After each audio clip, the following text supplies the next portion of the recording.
Hey folks, welcome back to Sub to Investor. My name is Hans, and in this episode, I'm going to be answering your questions, which you asked in the comments on my YouTube videos. Now, there's so many good questions that get asked, and I try to respond to each one. However, because my time is limited and my fingers get tired after a while of typing, I just can't give like super thorough answers on all of the questions.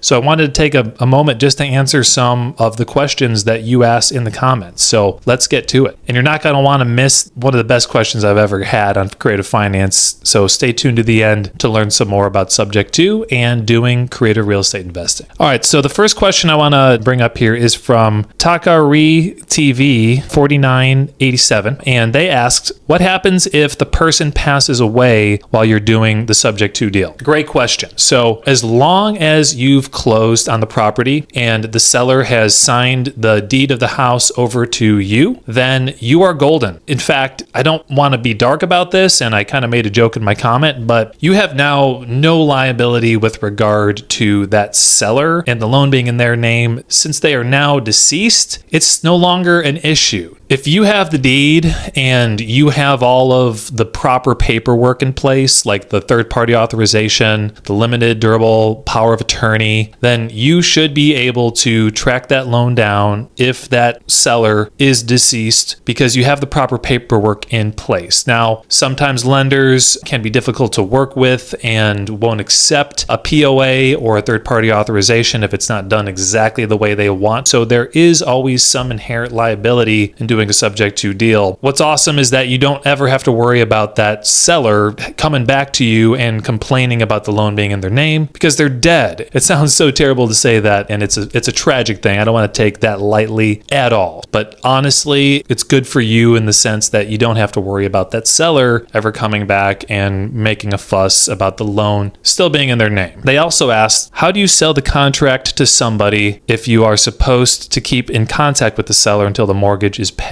Well, that's a great question as well. If you're going to wholesale, which is what I assume this user means about selling the contract, if you're going to wholesale a subject to deal, which in general I advise against because now you have multiple parties involved and it can get very messy and it could damage the industry if people aren't taking this seriously and making the mortgage payments. But if you do happen to wholesale a subject to deal, I do think you need to have the mentality that you are going to be married to this deal for perpetuity. Even if you assign all of your rights to the house, to the loan, to the third-party authorization, to the escrow ownership, to the limited power of attorney, even if you assign all of your rights over to a new end buyer, which is what you would be doing when you wholesale a subject to deal, there is still a chance that that seller, if a mortgage payment gets missed by the new end buyer or something happens with the insurance, they're going to reach out to you. So just be prepared for that. It's not always the cleanest transaction wholesaling a subject to or creative deal. It's just not, because that seller, they know you have rapport with them, and if something goes wrong, they're going to involve you in the process. So you can wholesale one of these subject to deals, and you can actually step out as the liable party for making those mortgage payments and substitute it for somebody else, and you can totally do that. That's fine. And so I think that answers the question. However, I would just say be prepared to potentially be brought in if your end buyer is irresponsible and doesn't make good on their commitments. User Paul Reeve 3516 says, I am a Christian brother and would love to work with you on getting these deals. How can I get your help without mortgaging my house? And the simple answer to that is I've created an extremely reasonably priced program for you to get in and learn from me on calls weekly, get my training, my exclusive video course that I created, all for, in my opinion, a super reasonable price when you compare it to what the gurus are offering out there. So just get in contact with me, Hans at sub2investor.com, or check out my website, sub2investor.com. User My Promise the Truth asks, how do you make the payments from your bank account? How does that work? So when you buy a property subject to, you are committing to making those mortgage payments on behalf of the seller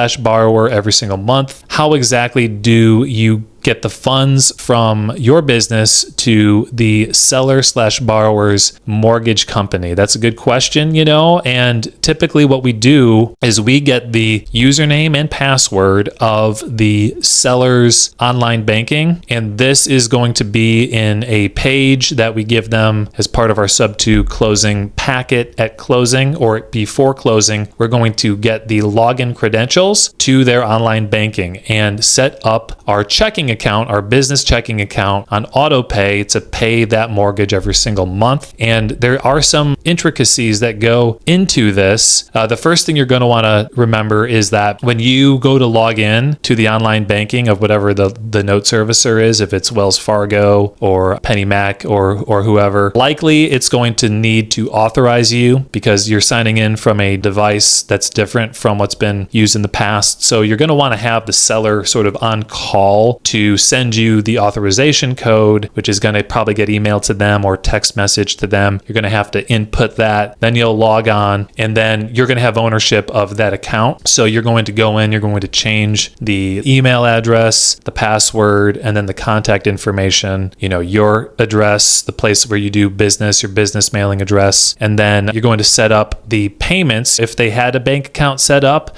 I just delete it and take it off just so that their checking account never accidentally gets charged for the loan. And you input your own checking account. That's what I do. It's a business checking account. And there's all sorts of little tiny tips here. We always try to put the name on the account as the seller and then our routing number, account number. And if the bank accepts that, if the lender accepts that, then awesome. In my opinion, I'm raising less red flags if I can use that seller's name in the account information. But if it gets rejected, then you have to input your business name or your LLC, the name on the checking account, and you should be fine. We've never had an issue with that. We've done it both ways. And the general rule of thumb is to be in contact with the lender as little as possible. We try and just really kind of just sneak in there, set up our bank account, and make the payments online every single month on auto pay. So really the best way to do it, in my opinion. Somebody asked, what's the best way to download the sales script, the ultimate creative financing sales script that I covered in one of the videos? And the best answer to that is to just email me at hans@sub2investor.com, because that script is part of the Complete Beginner's Guide course, which you can go check out at my website, sub2investor.com. And there you can download the script. You could literally just go to that video and slow it down and just type out the script if you wanted to, but it's not available anywhere to get for free. You got to get the course, but I'd be happy to mail it or email it to you if you really, really want it. And then I had a really good question with Paul here, Paul Papamarcos 252. This was with regard to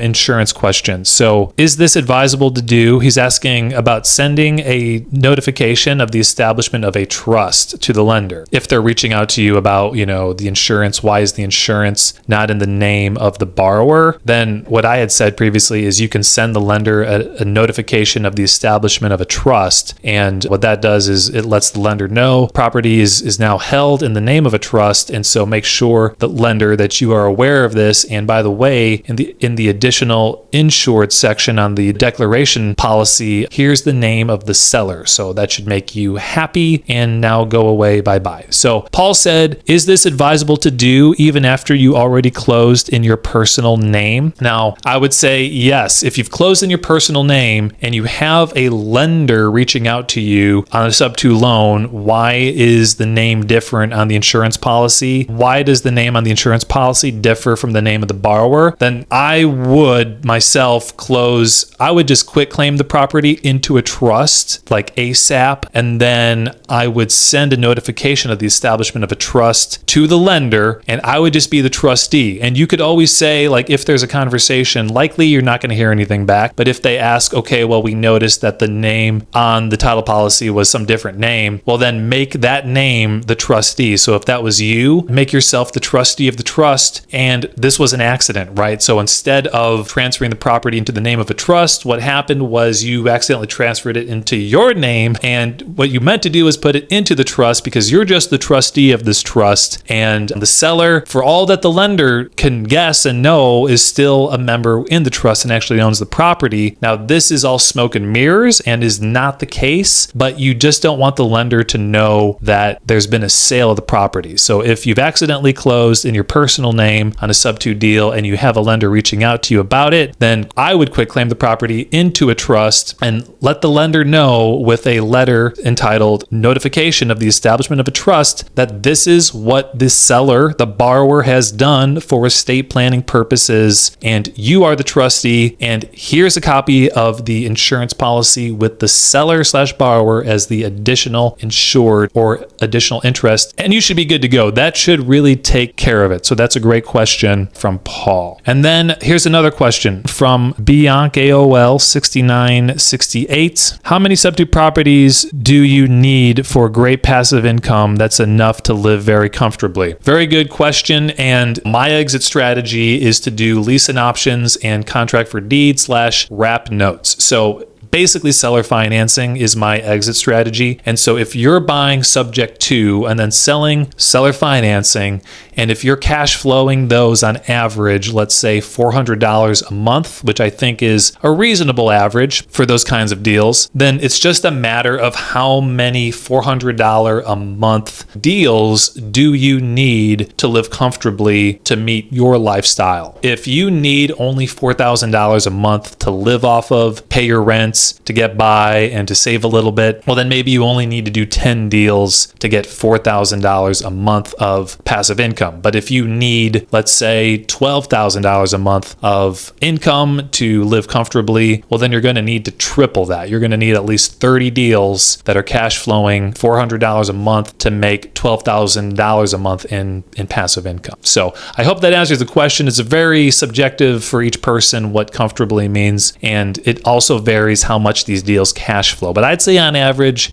somewhere from $300 to $500 a month. I think $400 a month maybe is about the average cash flow on these kinds of deals. All right, and then here's a question from user Jimmy Chang 888. Is it common to directly reach out to the foreclosure trustee or attorney to figure out if they're willing to reinstate the loan instead of having the seller do it? Would that not trigger any red flags that someone else besides the seller is trying to reinstate the mortgage, therefore leading to a due on sale clause being enacted? Good question. Very good question. But the answer to that, in my opinion, is no. This is not going to trigger any red flags because there's going to be all sorts of investors reaching out to that foreclosure trustee to figure out if this thing has been sold, what's the exact date of the auction and the sale, because some investors are going to want to go bid on the property. They're going to want to show up to the auction. So if you're calling the trustee, if you're calling the pre-foreclosure trustee to get the information, it's just another day in the life from their perspective. And if you're asking specifically about a reinstatement amount, well, then they don't know who you are. You could very well be their attorney or their financial advisor or their family member or friend who just has the seller's best interest in mind, doesn't want the property to be foreclosed on. And so you're just doing them a favor, trying to gather information to help them restate the loan. And that's not going to raise any red flags or concerns because that happens all the time. I run into pre-foreclosure sellers who tell me that the mortgage payment has been caught up and they had a family member step in last minute and help them out. And so that's not going to raise any red flags. These pre-foreclosure trustees, they're usually a law firm that they're not directly owned by the lender or anything like that. It's just that with a deed of trust, there's a trustee in the deed of trust, and it's their job to foreclose on a property and make their client, which is the lender in this scenario, whole by taking that property back and selling it. So no, I would have absolutely no problem reaching out to a pre-foreclosure attorney. All right, then the last one we'll do for this video is from Karthik Subu 7405. He says, "Hey Hans, could you please explain how do you find out HOA restrictions while purchasing? Seller might not know or not interested to disclose HOA restrictions. How do you handle these cases while purchasing subject to?" And usually what we do is the title company actually reaches out to the HOA and they get a document, which I forget the exact name of it, but it's like a certification of HOA details. I forget, somebody's going to know what this document's called, but It's a very specific kind of document which lays out the basic information of the HOA, who the chair people are, who the contact information is, what the annual dues are, assessments, all that kind of thing. There's going to be an official document that usually your title company is going to reach out and get. However, I always advise, and as a general practice, I always obtain the bylaws and any rules and regulation. So bylaws and rules and regulations and any other miscellaneous documents that might be available to you from the chairman of the HOA or whomever. So you really do want to figure out everything that's going on with the HOA, because HOAs can be deal killers. You might close on a property, try and sell it, and then come to find out that you actually can't sell it, or that there's a massive assessment on the horizon for the following year. And so you really need to be totally eyes wide open if you're going to be dealing with HOA. So don't rush it. Make sure you have all the information on the HOA before you close, and you should be good. All right, folks. Well, thanks so much. I just wanted to answer a few questions there, and hopefully you got some value and insight from that. I'll be doing this again here shortly. So if you would please leave a comment below. Let me know what other questions you have with regard to creative finance, real estate investing in general, wholesaling, marketing, whatever it might be. Happy to give you my thoughts. If you haven't yet subscribed, please do that. Like this channel. And until next time, stay creative. Peace.